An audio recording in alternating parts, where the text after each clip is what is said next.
straight into this. Now, one thing I do find quite interesting is actually the poll of the Twitch chat on who they think is going to take this. And Scarlett getting an overwhelming percentage advantage over Nerchio. And after that first game, I'd be interested to see whether that changes or not. But Roddy, why don't you take it away and introduce these two players? Most of the time when a player leads 1-0, that does kind of changes things, Madals. We will see. Over here on the left top side of the map, off King's Young Station, he might be the first player to defeat Scarlett in this tournament. It is Nerchio, also known as King Arthur. At least I call him King Arthur. And then he just replies, "Hi Kevin," and he puts a dot behind it. With Nerchio, I'm never sure if he likes me or not. I have the feeling he does, but he would never say he does. So. I think that Nerchio just gives that impression to everyone, to be honest. Over here on the right bottom side of the map, we have the only player that's currently still... No, actually Nerchio's undefeated as well, but still. He's undefeated after 3 best of 3s. The only player to play 3 best of 3s and not lose any of them yet. It is Ace's Scarlett. Yay. This isn't the first map she's lost, though. She did lose a map yesterday. And that was... she lost against Bunny. Yep, so... She has been defeated before, but not in a series. So if Nerchio wins this 2-0, that'd actually be, for me at least, I think quite an upset in terms of how this series has gone. But of course, we have very little to base it on from these two being up against each other because, obviously, according to Aligulac, they haven't played since 2012 in a casted event. So... Yeah, I'm sure they have played a lot on ladder cards. Both Scarlett and Nerchio are 2 players that, for instance, in a tournament at Home Story Cup, as soon as the tournament is over, you know, you have the Daishis, the Blinks, the Muslims who like to go out and have a beer. And, you know, most of the time I'm hanging with those guys too. But then you have Scarlett and Nerchio. And even though, you know, they hang around for a little bit, after that they just go to ladder. And I've seen them ladder all night long. Like, I once sat in the same room as Scarlett during the Home Story Cup. And both of us there, we were just playing. Like, I thought I was hardcore that night because I was really in a playing mood. And I played till like 7 a.m. But next to me was Scarlett just playing till 7 a.m. winning all of her games while I'm like going 50-50 and stuff. So I'm sure they played a lot against each other. She was playing on career ladder as well. Anyways, one small thing that's worth mentioning so far. Scarlett, of course, went hatch first, followed by the spawning pool. Nerchio went with the 15 pool. And the only reason why I think it's funny is just because we all have this in the back of our mind that we know Scarlett loves to 9 pool. So going hatch first against Scarlett, it's a weird thing, but you just know whenever you go hatch first against Scarlett, that's one of those games where she does the 9 pool, you know. It's just like Scarlett is a great poker player, that she always has the right move at the right moment. That's why I think it's kind of funny that Nerchio didn't dare to do it, but he didn't have anything to worry about this time. But you'll see the next time he goes hatch first, he will get 9 pools. Well, still a little bit of a duke out now as these lings battle up against each other. Nerchio able to get a full scout down. Sees pretty much everything that he would want to. Sees the shimmering of the spawning pool. Now, Roddy, I'm not entirely sure. Did Scarlett actually start speed in game number 1 and then cancel it, or did she never start it? Yeah, it doesn't really matter. Obviously, you sell it a little bit more convincingly if you do it like that, but I believe that the circling didn't even see the spawning pool in game number 1. It saw the extractor, but I don't think it actually saw the spawning pool because it was tucked away behind the mineral line. But Violet often also starts circling speed and then still cancels it. But I do believe that this time she's going to let it finish, as he also has the bailing nest on the way. And then on a certain point, you're trying to scare or freak your opponent out so much that you're hurting your own economy more than you're hurting the ones of your opponent. So this time it is for real. So both players going pretty similar at this stage. First little variation is Nerchio moving up into his lair tech. This is a bit quicker. Scarlett meanwhile grabbing her second extractor, but getting a spine crawler down as well. So these are mainly defensive bailings for the moment. Just in case any pressure is coming on through, but she should be fairly safe. Nothing really coming from Nerchio's side, who's not really got anything on the field. Just droning up heavily.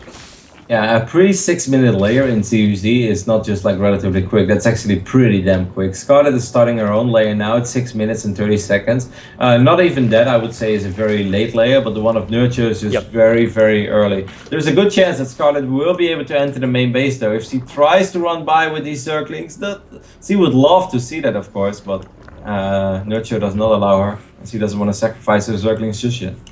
Nerchio had a great overlord position as well, so he saw these banelings coming across. Why he's morphing some defensively, why he's getting down this defensive spine crawler. So this is just normal times to Nerchio. He's got actually really great overlord positioning. As always, you should do in ZvZ. Both players do have. So, just waiting to see. But I doubt anything really is going to come through from this. Nerchio going for the Spire, though. So, very early Mutalisk play off of 2 bases. Scarlett hasn't seen the lair.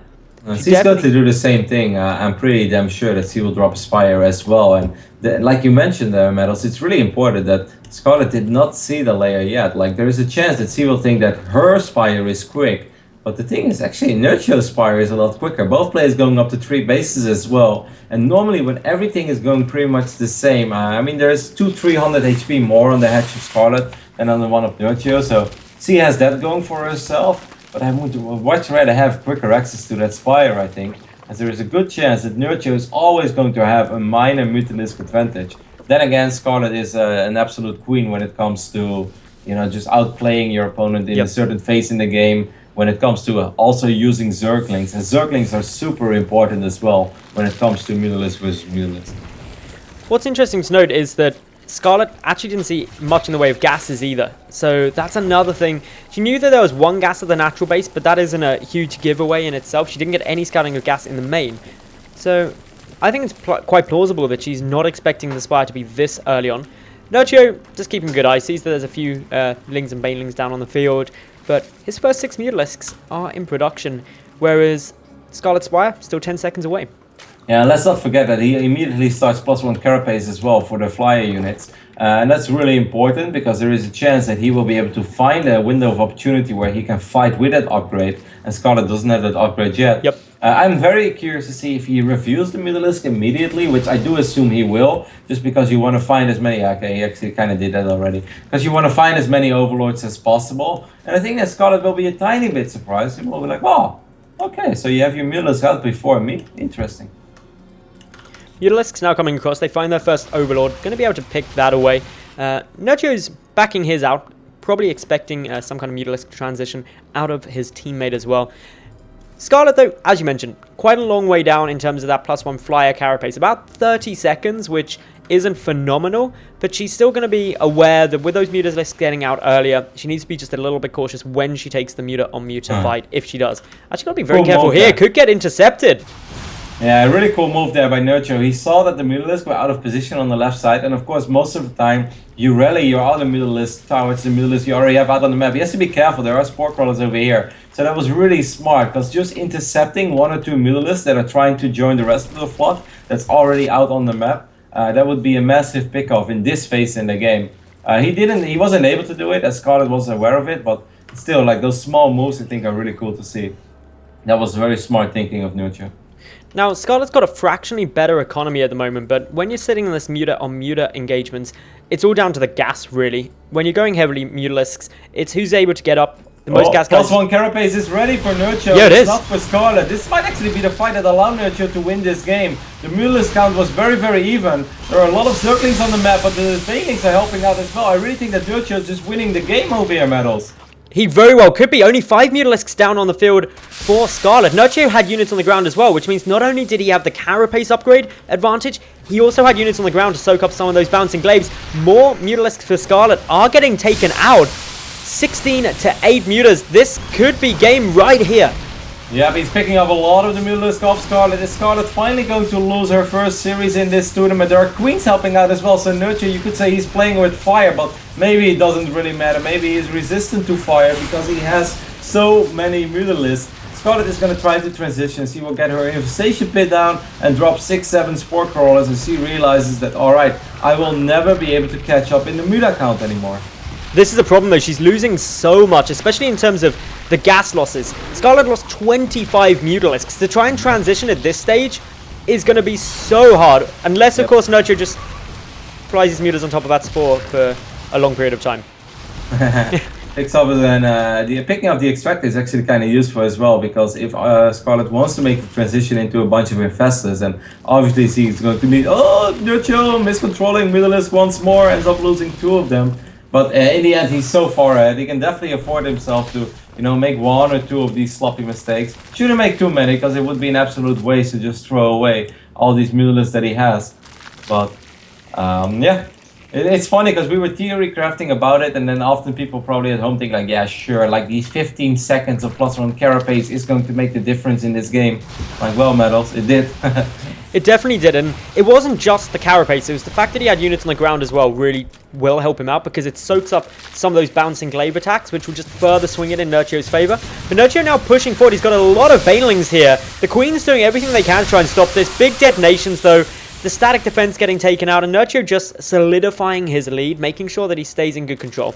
There are a couple of infestors out now for Scarlett, which could do some good if they manage to get a good fungal, but the first one's missing. Bailing's actually connecting with the majority of those infestors. Yep. Oh no, the Lings! Yeah, look at the Lings in the third base of Scarlett as well. Yep. They're doing so much damage. All of her drones are going down. Nerchio killed 22 drones with just all these Zerglings, and he's still going to town. Killed over 30 workers in this game already. During all this, he went up to a fourth base as well. He's dropping his own Roach Ward and Double Evolution Chamber. It's more like just in case, you know. He doesn't want to just make a lot of Bailings and let them all get fungled and then lose his Mutalisk as well. And then suddenly, this is a game again. Nerchio knows if he just goes into Roaches, there's no way he's ever going to lose this game. No, he's in such a solid position. His Ling's even able to pick off another infestor. Good fungal growth actually though. These spores are going to get a lot of damage down. The chain fungaling is going to help, but Nerchio's got so many Mutalisks, he's actually engaging those spores directly. Loses quite a few, but there's the GG. And with a 2-0 victory, Nerchio is going to take the first series of Scarlett of this tournament.